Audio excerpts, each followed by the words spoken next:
Good evening, everyone. We are, I believe we're at 8:30. Let's grab some seats real quick.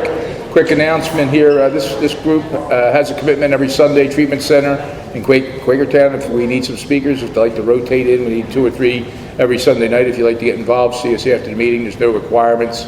If you got a pulse or a heartbeat, you're a candidate. We're looking for people to carry a message of hope and recovery to them.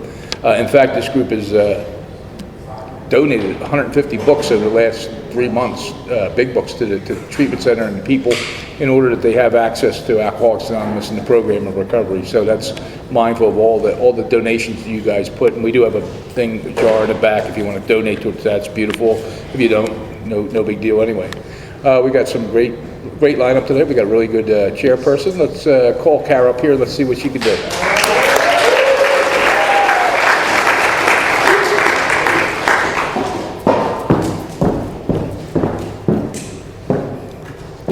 Good evening. Welcome to the Conscious Contact Speaker Group of Alcoholics Anonymous. My name is Kara and I'm an alcoholic. Hello everybody.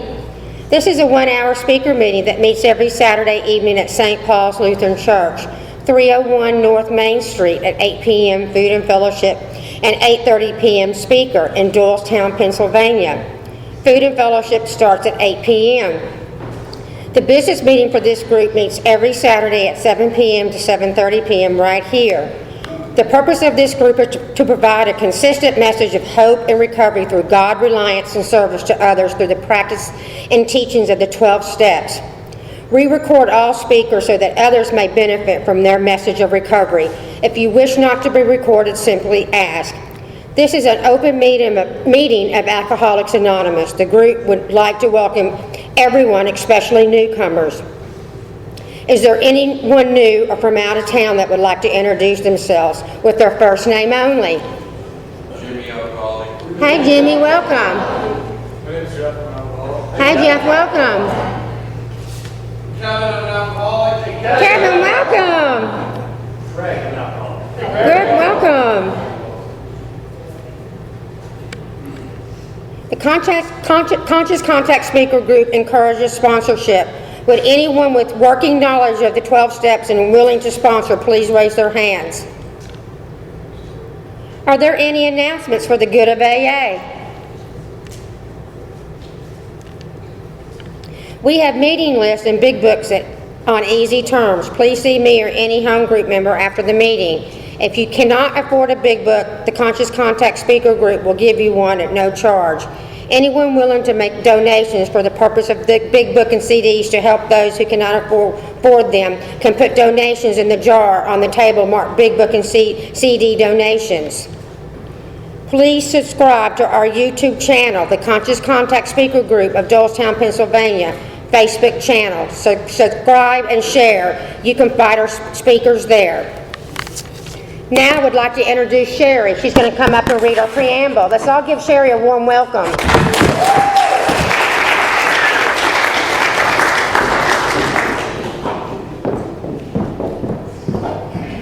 Hi, I'm Sherry. I'm an alcoholic. Hello. The AA Preamble. Alcoholics Anonymous is a fellowship of men and women who share their experience, strength, and hope with each other that they may solve their common problem and help others to recover from alcoholism.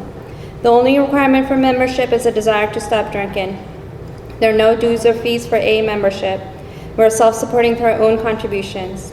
AA is not allied with any sect, denomination, politics, organization, or institution.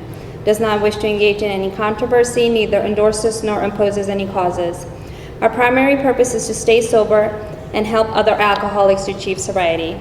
I've asked Michelle to come up and read the AA 12 Steps of Recovery.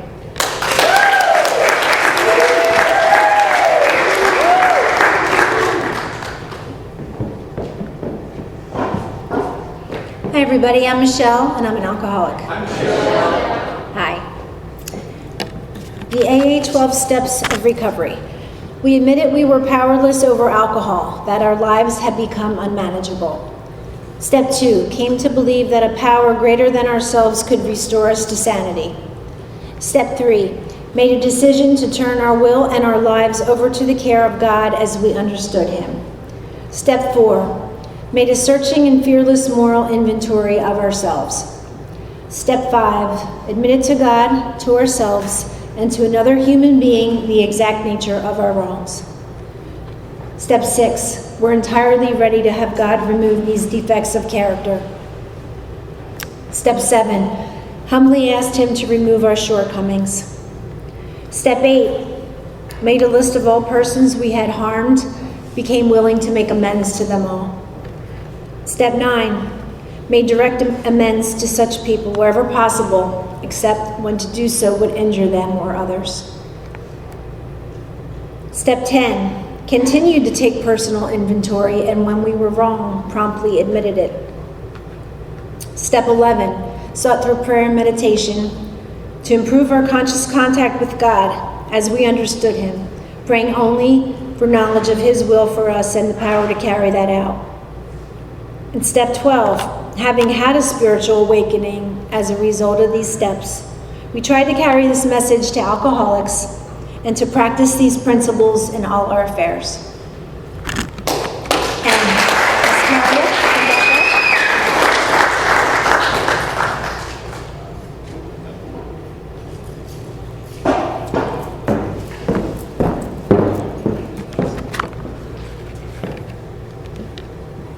The seventh tradition states every AA group ought to be fully self-supporting, declining outside contributions. At this time, I would like to pass the basket. We have no dues or fees, but we have expenses. This group provides many services. Your donations cover rent, big books, CDs, events, and workshops, etc. There is absolutely no smoking on church property. Please take a moment to silence all cell phones and limit movement during the meeting to avoid distractions.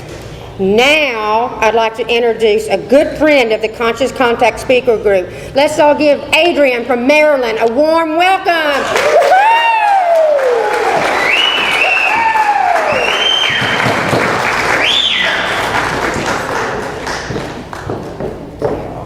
Hi guys, I'm Adrienne. I'm an alcoholic.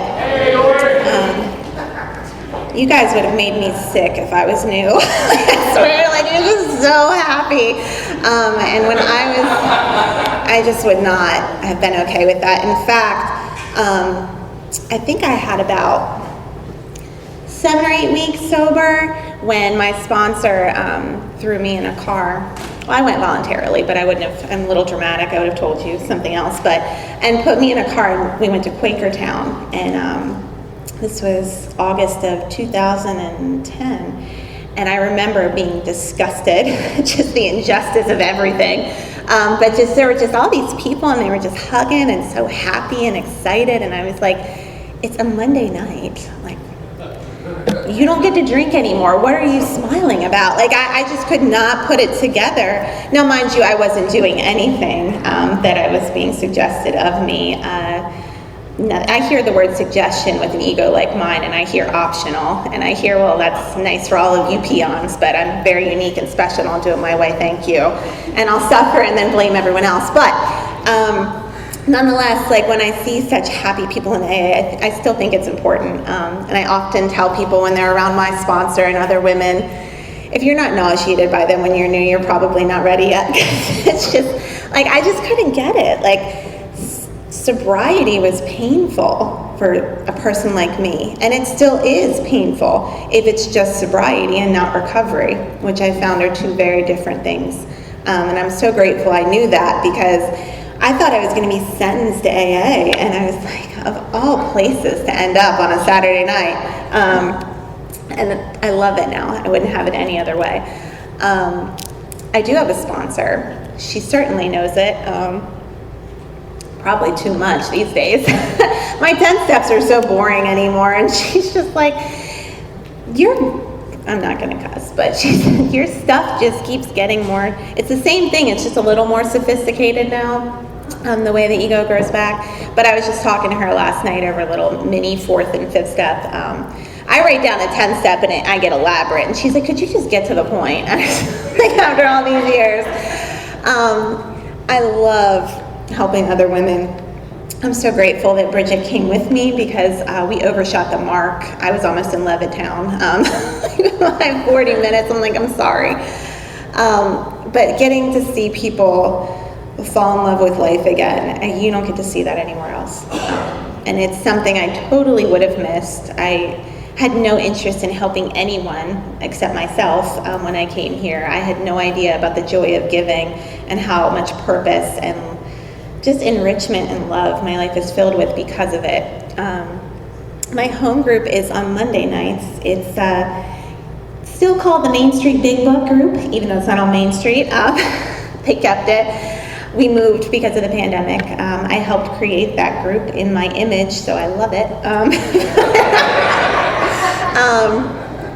But I tend to think that gives me extra votes in the group conscience, and I was told that's not true. But I love it because all of it is completely surrounded by the fifth tradition of trying to help other people and be as newcomer friendly as possible. And we just read out of the book and share our experiences with it, and I love that because that's how we grow. And what did I forget? Oh, it's Friday. I knew it was going to be something. June 15th, 2010. Had no idea that was coming. I always say I got sober by accident because had I known that was going to be the last one, I probably would have behaved a lot differently. And God was like, we're not going to tell her because she's going to screw it up. But I really had no idea that was going to be the last one. I talk about it often. My mom is not one of us, and she still sometimes she's like, are you really going to go to another meeting? And she's like, don't you think you're past that? I was like, oh. I haven't suffered from the symptom of drinking or drugging in a long time, but I have suffered from alcoholism rather recently. In fact, it's day to day sometimes, depending on if I want to treat what's actually wrong with me. And I didn't know what that was. And I think that was one of the most beautiful things I learned when I came to AA is I figured out what was wrong with me. Everybody else knew I was alcoholic. My dog probably knew I was alcoholic and was trying to tell me. But I didn't know. And most importantly, I didn't know what an alcoholic was. Despite growing up in an alcoholic household, I think I would have told you or I should have known something about it. And what I would have told you was it was just somebody that drinks a little too much. Somebody that starts bar fights.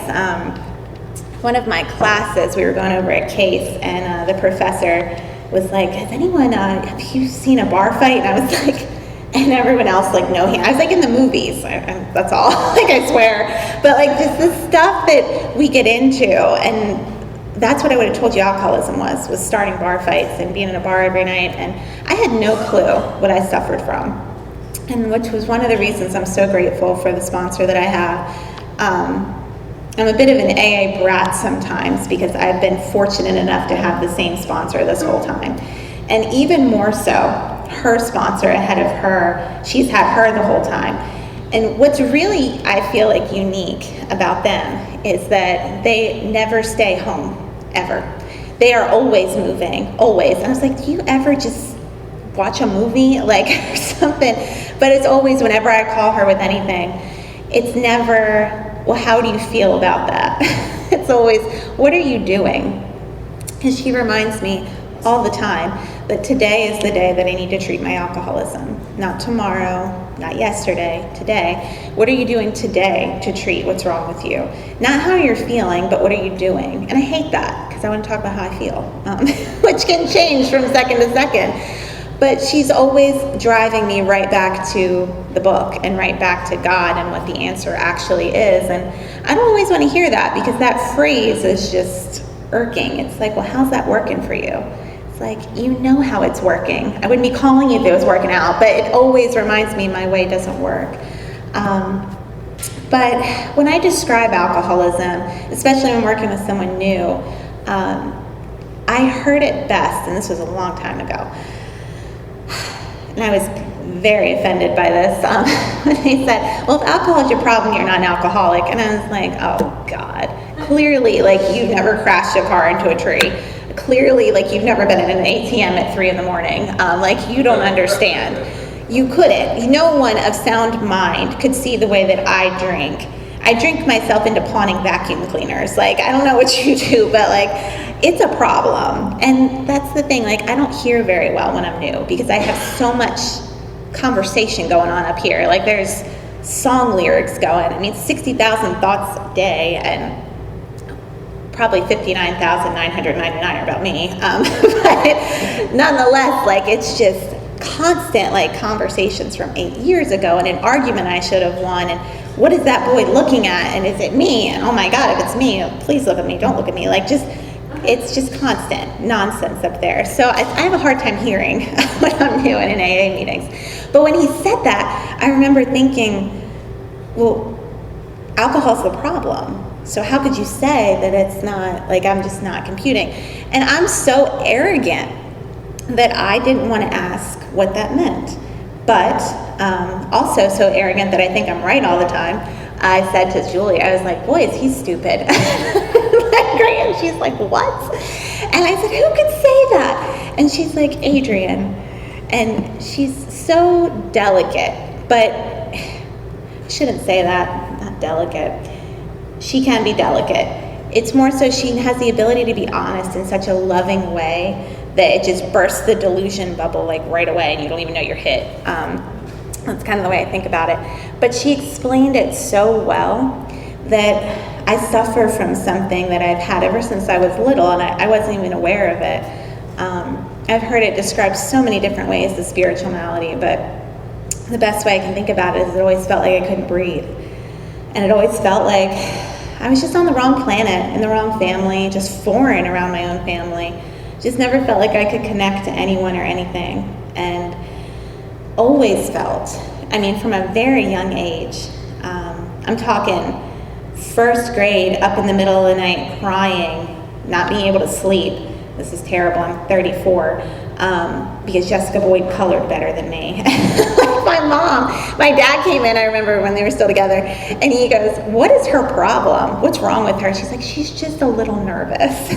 And that was always the thing my family was saying, what's wrong with her? There's something wrong. We don't know what it is. She has all this potential, but there's something wrong. And it was always obvious. And I spent a lot of time and energy trying to cover that up because, my God, what would you think if you knew something was wrong? But one thing that I was certain of is that I can't show you who I really am, because if I did, you would hate it as much as I do. And I was certain of that. So when we talk about that chameleon, I've always related to that, because I'll be one thing to one group and another thing to another group, and all that ever did was make me feel more isolated and alone. And no wonder I needed a drink. I remember I think I was 6 or 7, and I started getting this really nasty kind of pneumonia. And it turns out the doctor said it was from stress that made my immune system more vulnerable to these things. And it's like, what does a 6-year-old have to be stressed out about? But life was just too much at 6. I could have used a drink. And I didn't know it. And I would get so sick for months. I mean, I'd be out of school for months because I would get this horrible pneumonia. I was told I'd never run again. My dad, being the alcoholic that he is, had me on that track like in the middle of winter, like jogging. Thank God he did, because I recovered, but I had a lot of scar tissue. But I remember when I would start to feel better, it was usually around Thanksgiving. So I'd catch it like every year at the same time. And I would hate the fact that I was starting to feel better. And how sick that is as a young kid, I didn't know. And I couldn't communicate that either because I just wasn't mature enough or really understood my feelings. But the idea of having to get up and go interact with the world and show up and be around people, and what do you do with your hands, and what am I going to say, and those people look like they know what they're doing and I don't know what I'm doing, and what am I going to do, and what if this person's better than me, and blah, blah, blah, blah, blah, on and on. That was more terrifying than having lungs full of pus, not being able to breathe. And the fact that I could just sit at home and watch Animal Planet and do my packets, and everybody felt bad for me all the time, and just, it was great. So at a young age, clearly there was something going on, and a really thorough moral inventory, a step 4, when we take a look at our resentments and our fears and our relationship conduct with a sponsor in our 5th step, it showed me that feeling, that disposition, I should say, was present before anything bad ever happened to me. Because when I was new, I was very convinced, we were talking about this on the way up, I thought alcoholism was circumstantial. Like, clearly, if you had my life, if you had my bank account, if you had my parents, my upbringing, my relationship history, whatever, you would drink too, clearly. And God's got one hell of a sense of humor. And when I was new, I was surrounded, because I really believed, if I could just have more money, I'd be fine. So I could afford these habits, and if I could just own a pharmacy or a liquor store, I would be fine. I wouldn't get in any trouble, and I'd have plenty of money. And what God did, because I was willing early on, was He filled my life full of very wealthy women who were just as sick as I was, who nothing bad had ever happened to them.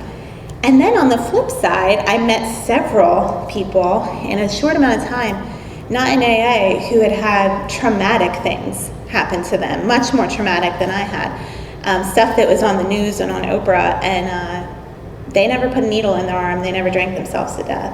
And it just was a very vivid, upfront truth that what I suffer from has nothing to do with the environment. It is all an inside job, and who wants to admit that? Like I had much more fun blaming other people for it. My dad, one day, he was looking at me, because I was not looking cute. I'm not one of those alcoholics that keeps it together. It's obvious, like what I got going on. I don't think it is, but it was. Like I wore like the same sweatpants, and like I was probably about 20 pounds smaller than I am now. Nice little gray complexion, not showered. I mean, it's not cute. I remember he was like, "God, you look dead." And I was like, "Yeah, and this shit's genetic and it's your fault." Like, and he was like, and he totally bought it. Like, and I was like, "Oh, see, I'm off the hook. Give me $10." And if he always said no, so I had to steal it. And it was just a big problem. But before really being aware of what I suffered from in AA, I did this thing, and I didn't know I was doing it until I came into AA and I listened to all of you guys talk about it. And that's why meetings were so important for me in the beginning, just to be able to identify and to see myself in you, because I certainly couldn't see the truth about myself. But I would expend all this energy and all this, that part in the big book where it talks about the actor. But before that, like the paragraph before, it talks about, sometimes we're kind and self-serving, we're angelic, we'll be whatever we need to be to get what we need to get. Because I've always been a seeker. That's one thing. I had such a problem with the God idea when I was new. And my sponsor, she was very keen about it, and she said, "You've been seeking your whole life, you've just been seeking the wrong things." And she said, I thought, the part of the book, she had me highlight and re-highlight and re-highlight and re-highlight. She said, if this be the case, that you're alcoholic, once you start, you can't stop, and then once you stop, you don't know when you're going to start again. She said, that's an or statement. She said, if you meet one of those conditions, you're alcoholic. You meet both, so you get to be double alcoholic. And I was like, oh, great. Just what I always wanted. Put that on the resume.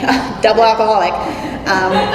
But she said, clearly, if that's the case, that you are suffering from an illness which only a spiritual experience will conquer. Only. As in no others. And I was like, we'll see about that. And once again, I was wrong. I've been gotten used to saying those words.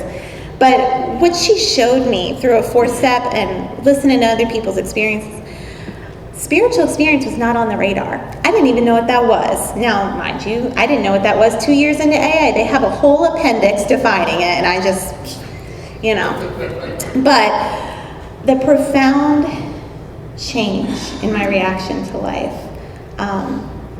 that could not have been brought about by myself alone, because I've been trying to do that this whole time, trying to produce this change, just like Dr. Young was trying to produce that change in Roland. Like, another person cannot do it. I need something bigger, and I didn't know that. I tried medical experiences, love those, love the pills. I really thought that was going to do it. Medical experience, let's try that. I've tried a psychiatric experience. I love the couches. I cry with a therapist. I'm not belittling that at all. I think therapy has its place and its value. It's just for what I was suffering from at that time. Me sitting for an hour talking about myself and how the world has wronged me was not helping. I tried relationship experiences. Mr. Right was going to do it. And the thing is, I would misrepresent myself so badly to these victims, I should say. And we were talking about this on the way up too. I don't think I deserved anybody nice. I think that was part of it. Because I would always say it to my mom. I was like, oh, he's too nice. She's like, he has a job. I was like, low standard. Like, you just line up 10 of them, and I'm the sickest one in the bunch, like, just you and me. Commitment issues, okay, sure. And then I'm going to hate you for that. Just the nonsense. But I really thought, like, I could be that for you. Like, if I just got with you, I'd be better. And you know how that goes, just chaos. So that didn't work. I've tried geographic experiences, a new environment, that'll do it. Did not. What was the other one? Educational experiences. If I could just get back to college. Financial experiences, if I could just get more money. So I've always been looking for an answer to fix what was wrong with me. It's always been there. Like, I've been seeking, very ferociously, mind you. I mean, alcoholics have a lot of willpower. Just not when it comes to alcohol. But whenever I see something and I think that's going to fix me, I'm an addict. I become very obsessed, and I will do whatever. I'll lie, cheat, steal, manipulate, be sweet, kind, whatever, to get what it is I think I need to get to make me feel whole. And the problem, the really, really sad problem, and I would never have known this had you guys not told me, really shown me, was that none of that's true. None of it's the answer. And the most tragic part is that when I use those things to try to fuel me and fulfill me, they never will. And the even more tragic part is I can't appreciate them for what they are, because I put this expectation on you to do something for me, because it's all about me, and it doesn't work, and I can't appreciate you. I can't be grateful for anything ever, and I'm never comfortable in my own skin, ever.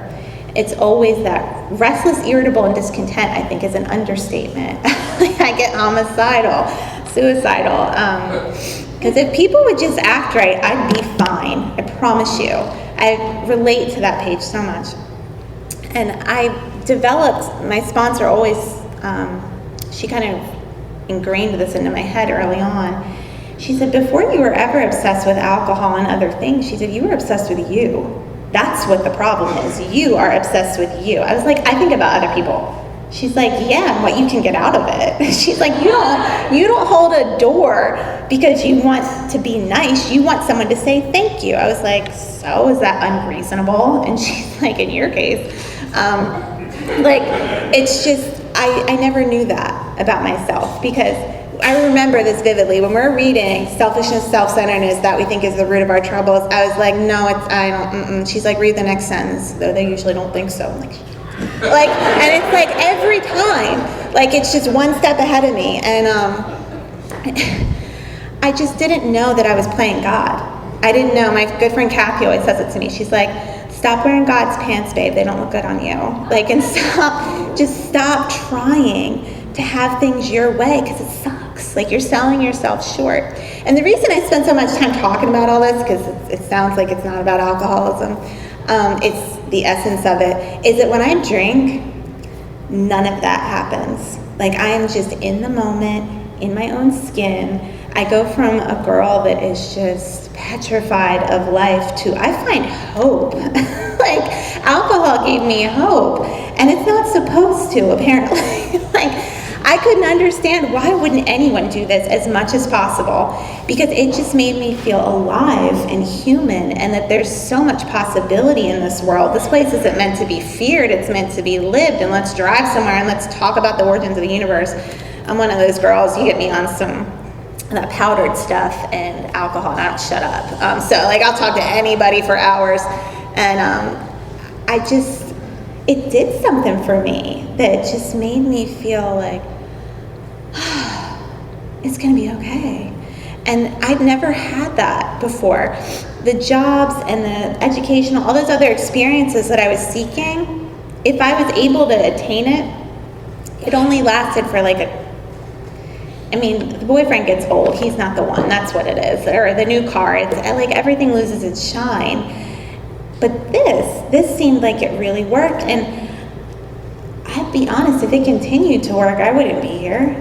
I wouldn't. The problem for me is that alcohol fills that hole in the soul temporarily, But the things that I do while I'm drinking, the way that I hurt people, the way that I hurt myself, and just the nature of alcoholism, that spiritual illness I suffer from, that disconnection, it gets worse with time. So if the hole's growing, alcohol can only fill so much. So it gets to a point in my drinking where it doesn't matter how much alcohol you put in me, I'm still petrified. I'm still miserable. I still feel disconnected, and it's not doing that magic that it used to do. And what a place of absolute agony that is, to be chained to a substance like a prisoner and not understanding what I suffer from. Having some idea that maybe it's got a little something to do with that hard stuff, but mind your business. That maybe I'm sick, but I don't know it, but maybe. This idea that I just can't leave it alone, no matter what I try, no matter what consequences I suffer, I cannot put it down. And I remember, I think it was, the last rehab I was in was Bowling Green. And I remember, it was the middle of the night and the shakes come. And not everyone has to progress to here, but that's just where I was. By the time my drinking was over, I had nothing. And it's exhausting trying to rebuild your life on your own power and then burn it to the ground, rebuild a little bit, burn, rebuild, burn, rebuild, burn. And it's just a cycle. And there's no joy in anything. I hated holidays. Because number one, I can't go to family events anymore. Like, everybody knows I'm not supposed to be drinking, and like I said, it's obvious. Like, there's no faking it when I show up. I'm falling asleep in my food and just looking the part. And I don't want to pretend to be sober either, because I'm not good at that, and that's no fun. So I just don't show up anymore. And everybody else seems happy and like they have a purpose in life. And I just remember I was at this hotel at a very early hour, and I would put blankets over the windows so the sunlight couldn't hit me, because it was such a reminder of just how unmanageable and sick my life was. And I would see people putting their kids on the bus to school and getting up and going to work. I'm like, how do they do this? How do you do this? I've never understood it. I'm like, how do you just be human and just live your life? I have to drink just to wake up. And if I don't, I shake. And I just couldn't understand. And I thought that's not in the cards for somebody like me, because I'm just too messed up. I'm too broken. And by the time I got to my last rehab at Bowling Green, what I was getting to when I started to shake in the middle of the night is I had this really, really ugly thought that I think only alcoholics can get to. We drink when we want to, but I drink when I don't want to. And people you just understand that when you're one of us. And I hadn't wanted to for a long time, if that makes any sense. There was a long time where I desperately did not want to be the way that I was, but I didn't see a way out. And I'm laying there shaking in the middle of the night, and it's 1 in the morning. It's 1:01, and 1:02 feels like an eternity when you're shaking. It's just every second just hurts. And I remember thinking there's not one soul on this earth that I could call that would take my phone call. And I think that it's that part of the book, that jumping off point, where I can't imagine one more second of living my life this way, but I also am terrified of what does it look like without it. And I just remember thinking, if this is it, God, please take me, because I can't do another second of this. And for someone that didn't believe in God, of course, but I made it through the night. And when I got there, I should describe that just a little bit. I had nowhere. I used to say I was homeless, but the thing is, that's not entirely true. My mom said I could stay there, but she had this awful rule that I couldn't adhere to, which was you're not allowed to drink. And I'm like, I can't follow that. So you just want to kick me out for the fun of it because you're evil. And she's like, what? I don't. And so I would sleep in cars. I didn't eat. Who has time to eat when you're running and ripping? I can't eat when I'm sick, because you know what happens. But then I really can't eat when I'm getting a buzz because it'll ruin it. So I just have to steal ice cream sandwiches from Royal Farms. That's all I know how to do. And it's ridiculous. Making amends to Royal Farms was interesting, but I'll get to that later. I didn't shower because who has time to do that? I didn't brush my teeth that often. Like, I just didn't do human things that you should do because I was so engulfed by drinking and drugging. I was a full-time job and then some. So I remember, like, the first time I went to the mall when I got sober, it was like culture shock because it had been years since I had done anything human. Like, I was just surviving, and it's like I had to relearn everything, and you guys taught me. Like I say, I grew up in AA. I didn't know how to do anything. Like, I didn't know how to, first of all, I was under this delusion that I had triggers. So I thought, oh my God, I can never have cash again. What am I gonna do? Like, I can't eat cereal. What am I gonna do? There's a spoon. Like, I can't. And all of a sudden I'm just gonna, and they're like, that's not quite how it works. Like, I was worried about, I can never eat at Applebee's again or anywhere with a bar. I can't go to pharmacy. Like, I was just convinced that, like, my life was just gonna be this little box, and thank God I was so wrong. So I didn't have a place to stay. I think I had like 8 or 9 W-2s that year. Like, I couldn't stay anywhere very long. If you didn't let me show up intoxicated, I wasn't going to work there. It's just that simple. Bartending was my favorite, but even they were like, you are too much. And I'm like, I just like to have fun. And my sponsor, thank God, she was like, is it fun, Adrienne? Like, if we're being honest, is it fun? Was it fun waking up in these hotel rooms? Like, not waking up, but just shaking? She's like, was it fun having zero money, like, all the time? Was it fun stealing from your dead grandfather's wallet at his funeral? Was that fun for you? And I needed somebody to say that to me because I said, well, I just party hard because I work hard. She's like, you don't have a job. Like, what are you talking about? Like, and I'm like, oh, I guess I got to stop saying that. And the thing is, Paula would say these things so delicately, but I would hate her. And I remember right before I came in to AA this past time, because if you've ever been in a facility at Christmas time, which I hope you haven't, but I'm imagining some of you hopefully have. Oh, good, I'm not alone. You do Christmas crafts with the other ones, and it's just like, what happened? Like, how did I get here? Again, and I swear, I'm that girl in the book. I swear that I'm not going to do it again. I swear I'm not. And then a couple hours out, there I am. And I can't even explain what's wrong with me because my brain cannot protect me from it. It never could. Because it can't see the truth about what a bottle's going to do to me. It never could. It can now, thank God, as long as I'm connected to a power greater than myself. But back then, I just didn't even know what I was up against. And I got out of Meadowood, lovely psychiatric facility, and horrible detox. Horrible. That was the only thing I was afraid of when I was out there, was running out. Like, I'm doing one and I'm already worried about the next one. It's like, where are we going to get the next one? And I was messed up within hours of leaving. It's Christmas time, and I remember standing outside of a store at like 6 o'clock on Christmas Eve because I had put money away for Christmas presents, and then, no, I didn't. I was taking from it every single day. So I had to steal the Christmas presents, and I remember on Christmas Eve just crying and thinking, like, if this is what life is, I don't want it. I don't want it. And suicide looked really good when you're just sober and or when you're sick. I was never sober by choice, I should say.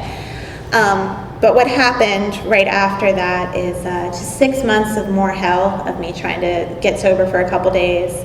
I couldn't even get a day most of the time. It was pretty sad. The first thing I would do as soon as I would wake up shaking was reach for something. Like, there was just it wasn't a life, it was just an existence. And my grandmother, I talk about her often because she was such a character, but her and my grandfather were not on my resentment list on a 4-step, and that is quite an accomplishment because everybody was. I was so angry at the world. And I loved her so much. And she had Alzheimer's, and she also had cancer, so you can imagine the medication she was on. And I remember crawling in my mom's room because she kept everything in a safe, and Because she would say that to my brothers, who are also in recovery now, but they weren't quite as obvious as I was. And she'd say, your sister's home, so hide your stuff. But she had a safe, and I remember crawling in the night, because she did the combination in front of me, and I like instantly remembered it. And I stole all her medication and replaced it with other medication and almost killed her, my grandmother. And that's just the monster I turn into when this obsession has a hold of me. And when you do stuff like that, there's just not enough alcohol and anything else that you can put in your body that's going to numb that kind of guilt and shame. And I remember when I was outside of Bowling Green, they weren't going to take me. Insurance companies get sick of me. They do. They're like, how many times are we going to pay for this girl? Like, she's not getting it. And I remember my mom's like outside begging them to take me. She's like, my daughter's going to die, please, please. And at this point, she's dealing with my dad. Now, my dad, we look alike, we act alike, so you can imagine we were always at each other's throats. And he's still in active addiction, and she was still married to him. She just lost her father. She was taking care of her mother. She's got her crazy daughter, who's tried to jump out of the car on Route 1 to get there because it just looked like a better idea than going to rehab again. And she's got my 2 little brothers who are also alcoholics. She is just done. The things we put people through that we love. And she fell. I'll never forget this. She fell. And she has rheumatoid arthritis. And she just cried and cried on the foot of Bowling Green. And I was outside. I was shaking. But for a couple minutes, God let me stop shaking. Just for a couple minutes. And it wasn't very long, but it was kind of like this God just pulled back the curtains for a minute and showed me what I'd become. Now, I had made my mother cry. I can't tell you how many times, but I felt it in that moment. Of everything you touch, you destroy. You hurt everyone. And I never wanted to be that. I didn't. Like when I was a little girl and I wanted to grow up and be something. I wanted to be a doctor. Not because I want to help people. I hate people. I just wanted people to call me doctor, but you get the point. I just don't. I had high aspirations, and I did well in high school because I got a full athletic scholarship, and the only reason I wanted it was so that my picture could be on the very fine publication of the Cecil Wig, and everybody could see Adrienne Ferrazzo is important. Just like Bill Wilson, when he said I was out to show the world I was important, they put it on the second page. And it was the worst picture ever. I was so mad. It was on my 4th step. But it's just like I wanted people to, because I felt so unimportant all the time. No matter what I accomplished, I felt unimportant. And it was always this drive, this power drive to fix what was wrong with me. And I remember when I went into Bowling Green, a couple things happened that are still with me all this time. God was certainly working and using people. I just wasn't aware of it yet. There was this man in there, and it's not your typical rehab. There was a man in there story, so don't worry. But he looked like my family. My dad's Italian, and I look very Italian. I'm only half, but he looked like he could be part of my family. And I was like, you know what? We're in the loony bin. We can say whatever we want. I'm just going to go tell him. And because I wasn't very pleasant at that point. And I just went up, I said, you look like you'd be in my family. And he said, you know, it's funny, you look like my daughter.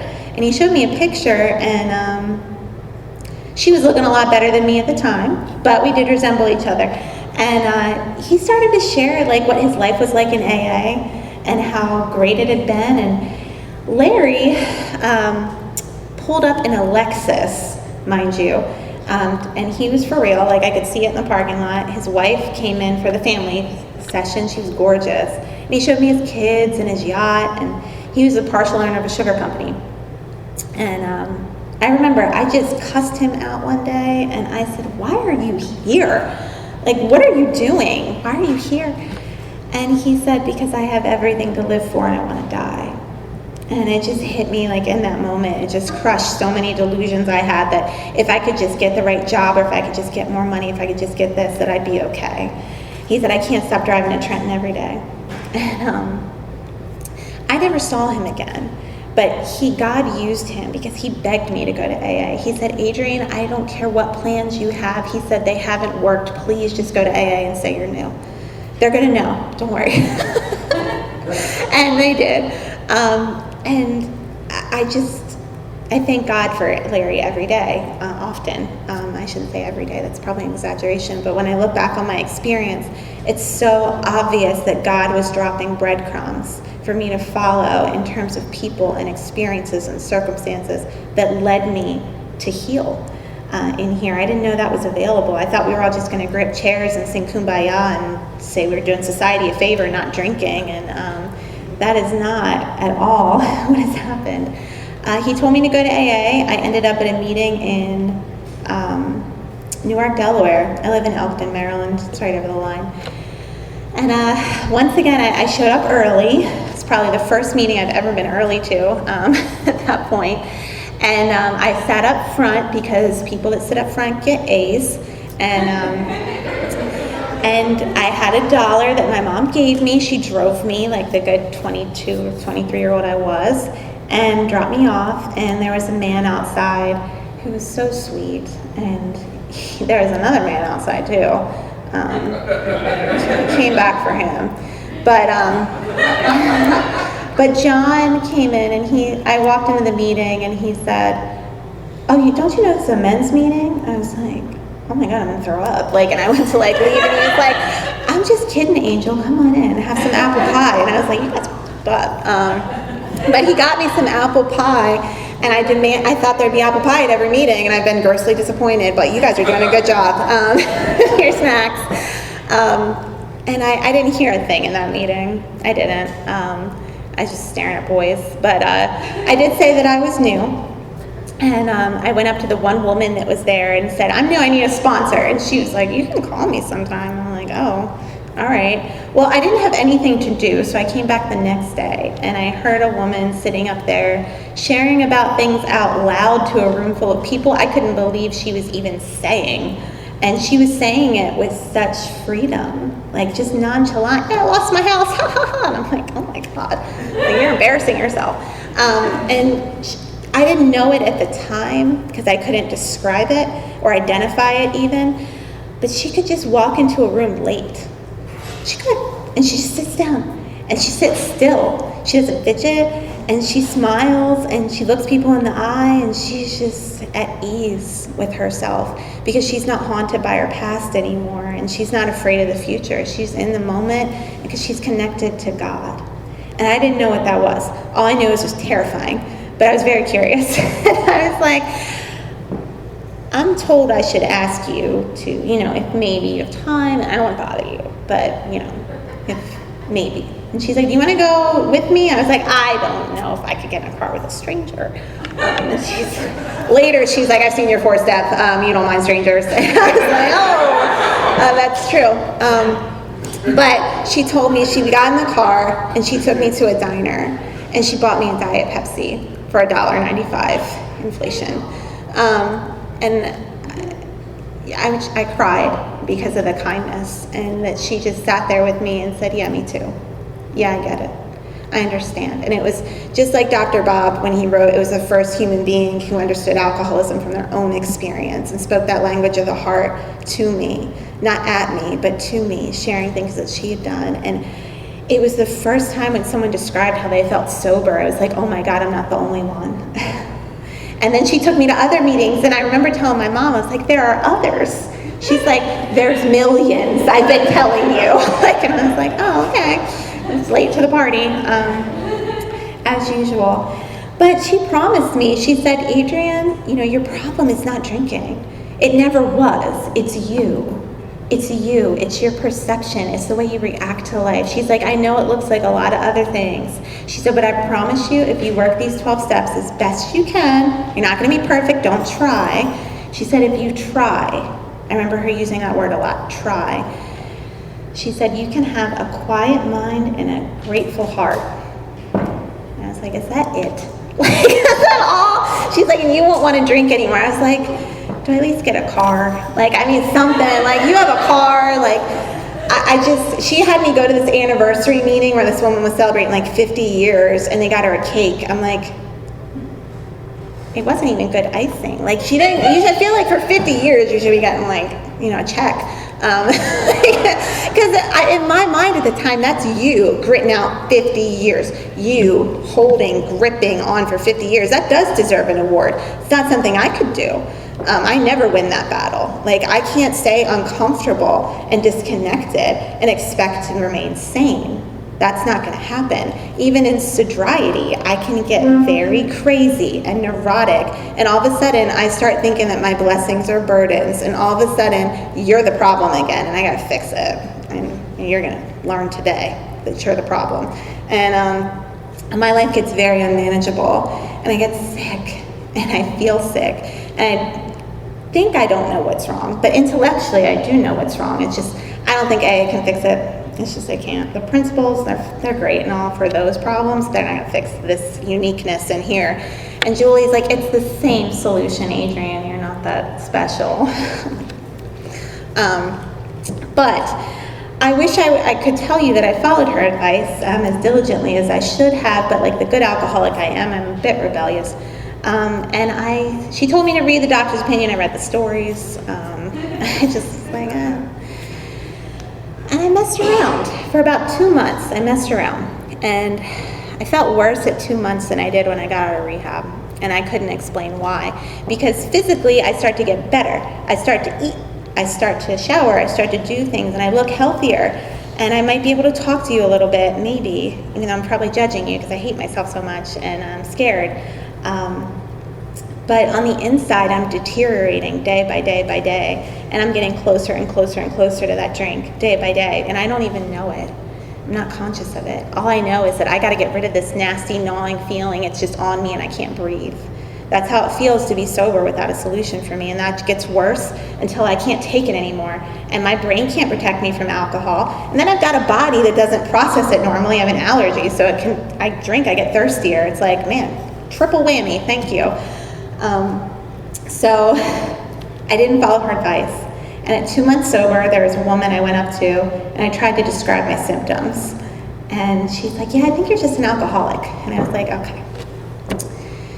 I haven't had a drop. I haven't had Tylenol in 2 months. I don't know what you're talking about. Like, clearly, no.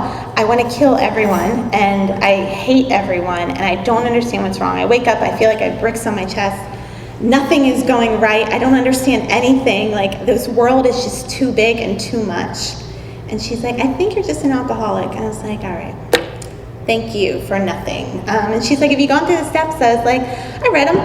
And they just seem, kind of esoteric, kind of not my thing. Like, you guys enjoy your hippie voodoo stuff. Like, I don't need that. And she's like, I think you should probably listen to Julie and just do what you're supposed to do. I was like, I just really regret talking to you. That's when I went to Quakertown that Monday night, and it hurts. I love that saying, an hour can change your life. A minute can, because what if I said no? I just got in the car because I got AA'd to death in that car. You should know. Like, if you've never met Paula, and I meant what I said, if you're new and you're around these people and you're not ready, you're just going to puke because they're like, oh my God, God did this and God did that, and I love my life. And I'm like, whoa. Like, when you're new, like, you're like, what do I love about anything? Like, I hate this. I'm like, maybe we'll just get in a car accident and this will end. It's true.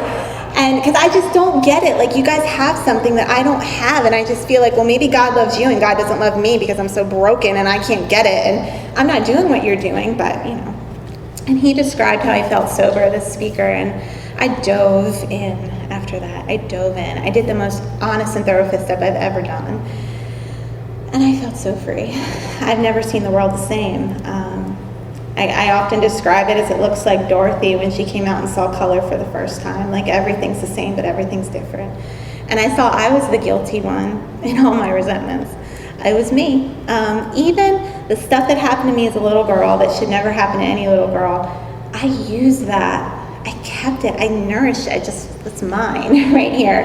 And I'm going to use that to hurt people. And I'm going to use it as a license to feel broken and as a license to be mean and let it affect every relationship I've ever had.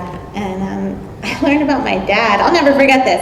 First resentment, Dad. Why? He's an alcoholic. And they started cracking up at me. Like, they were laughing. I'm like, this isn't funny. She's like, how do you get to hate someone with the same condition that you have? If anyone is going to show him love and compassion, it better be you. And no therapist had ever said that. I was like, I heard you can fire sponsors, and I think I want to. But it was so true, and it set me free. I haven't seen my dad the same since. He texts me now. He texts me. We text. He didn't know how to text. Our relationship isn't great, but one of the things I've learned is that the things in me that I love the most come from him. A lot of them. And I got to tell him that. My alcoholism, I still told him came from him. I'm kidding. My relationships grew because I started with an amends process. Once I saw what I did and I saw the truth about it, I made some amends to some boyfriends first. And Julie was like, no, that's not what we're doing. How about your mom? How about your brother? How about the hard ones? She said, I don't care which one you pick, I just care that you do it. And I started small. I started with my brother Tony, who I thought, I didn't really do much to him. He can't have much to gripe about. And turns out, he had a list. He's one of us. He's holding some grudges. And he said at his graduation party, I didn't even say hi to him. And I thought, yeah, I was busy, like in my room, like drinking and, running back and forth to the liquor store. So I got to throw him a graduation party. He graduated before I did. He was younger than me. That would have killed me before. But I was so happy for him. And that's just like one amends I've got to do over the years. And through helping other people, my life has just exploded. There's no other way to put it. It's really hard to describe in this short amount of time. I was kicked out of, I thought being a doctor was a little much, so I thought maybe I could just be a nurse, because you still get access to all the narcotics, and you work 12-hour shifts, so it seems like a win-win. Thank God. God was like, no, don't even. Let's kick her out of nursing school before she even gets a shot. And I wrote to that nursing school and told them that they won't survive without my talent, and it ruined my life, and they're still standing. So I'm not a nurse, but I was told if you put helping other people first and you really try to get connected to God, just watch. And I was told to go back to school, but the whole time I went back to school, I put helping others first, any way that I could. And I graduated. The guy that I saw at the meeting, he stopped running away from me, because he'd be talking to new guys and I'd be like, hi, you got a lot of meetings? And he'd be like, yeah. Like, he literally ran from me a few times. He said I had that crazy look in my eye. And then all of a sudden, once I started helping new girls and kind of left him alone, he asked me to do a commitment. And we got married in 2015. We have 2 boys. And I never thought ever, just one man this whole time.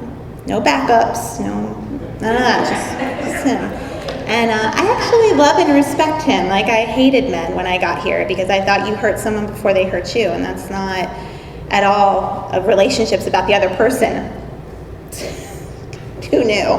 I wore men like accessories. Like, it just wasn't, it was so warped. The first time he took me out, he paid for dinner, and he sat and talked to me for 2 hours. I'm not kidding. And I called my sponsor. I said, Julie, he's gay. And she's like, what? And she's like, what? What are you talking about? And I said, he didn't even touch me. We should be moved in by this point. And she's like, Adrienne, he's trying to get to know you.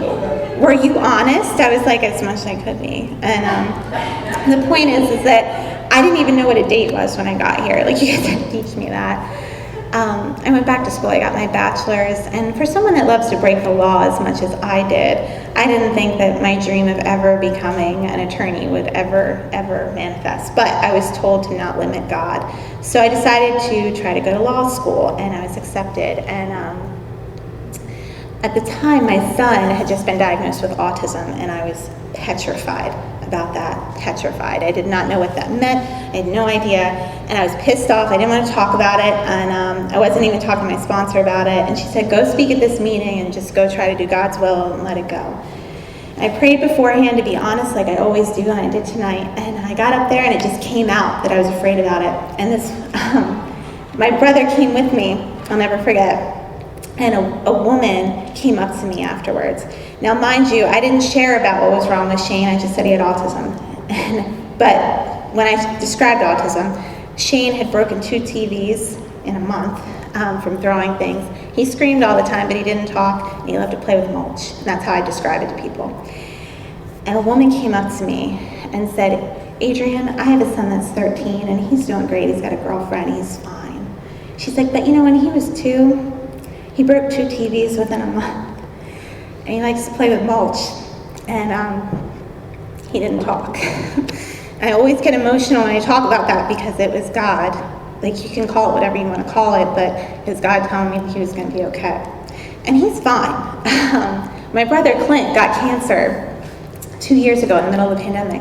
AA surrounded us. And so many instances, there have just been God shot after God shot. I graduated law school first in my class only through helping other people, and God was all over that. And I just get to live this beautiful life that I don't deserve. But I think we do. Because as long as you recover, you get to have this beautiful, beautiful reality where drugs and alcohol, it's like, why? That's not appealing anymore. So if you haven't experienced this, please don't sell yourself short. If I would have gotten the list of things that I wanted when I was new, I would have sold myself so short. So please, if you haven't experienced this, get with someone who has. And thanks for having me.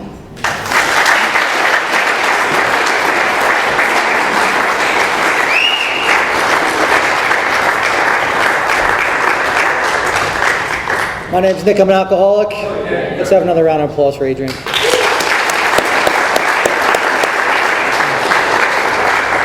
Thank you for that fantastic talk. Funeral Fellowship starts at 8 o'clock. If you want to come early, we could always help setting up. We always need home group members to be greeters. There's plenty of service available.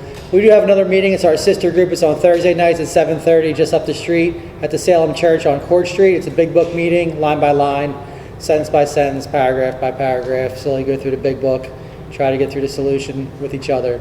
If you'd like to join us, and also it's customary for us to form a line and thank our speaker. They come here at their own time and expense. So we'll do that. We can do some help cleaning up with the chairs, and please help yourself to some more snacks and food. And if you care to join us, we'll close the Lord's Prayer.